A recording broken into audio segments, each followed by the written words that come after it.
राधे राधे, कैसे हैं आप सब। आज हम पपांकुशा एकादशी व्रत कथा का श्रवण करेंगे। जय श्री हरि। अर्जुन कहने लगे, हे जगदीश्वर, मैंने अश्विन कृष्ण एकादशी अर्थात इंद्र एकादशी का सविस्तार वर्णन सुना। अब आप कृपा करके मुझे अश्विन कुमार माह के शुक्ल पक्ष की एकादशी के विषय में बतलाइए। इस एकादशी का क्या नाम है तथा इसके व्रत का क्या विधान है। इसका व्रत करने से किस फल की प्राप्ति होती है, कृपया यह सब विधान पूर्वक कहिए। भगवान श्री हरि ने कहा है, कुंती नंदन, अश्विन माह के शुक्ल पक्ष की एकादशी का नाम पापांकुशा एकादशी है। इसका व्रत करने से सभी पाप नष्ट हो जाते हैं तथा व्रत करने वाला अक्षय पुण्य का भागी होता है। अश्विन शुक्ल पक्ष एकादशी के दिन इच्छित फल की प्राप्ति के लिए भगवान विष्णु का पूजन करना चाहिए। इस पूजन के द्वारा मनुष्य को सर्वलोक की प्राप्ति होती है।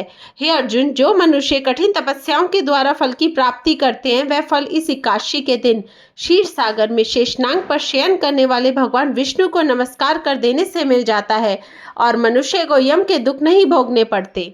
मनुष्य को पापों से बचने का दृढ़ संकल्प करना चाहिए।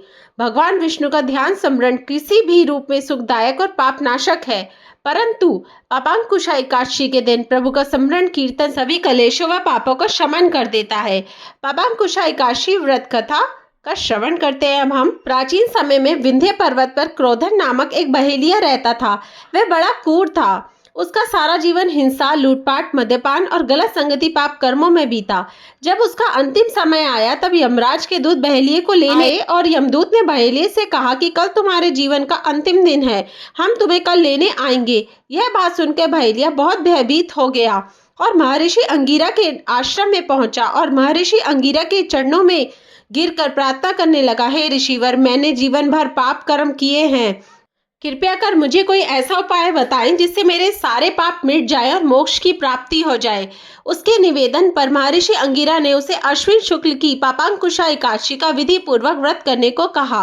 महर्षि अंगिरा के कहे अनुसार उस बहेलिये ने यह व्रत किया और किए गए सारे पापों से छुटकारा पा लिया और इस व्रत पूजन के बल से भगवान की कृपा से वह विष्णु लोक को गया। जब यमराज के यमदूत ने इस चमत्कार को देखा तो वह बहेलिया को बिना लिए ही यमलोक वापस लौट गए।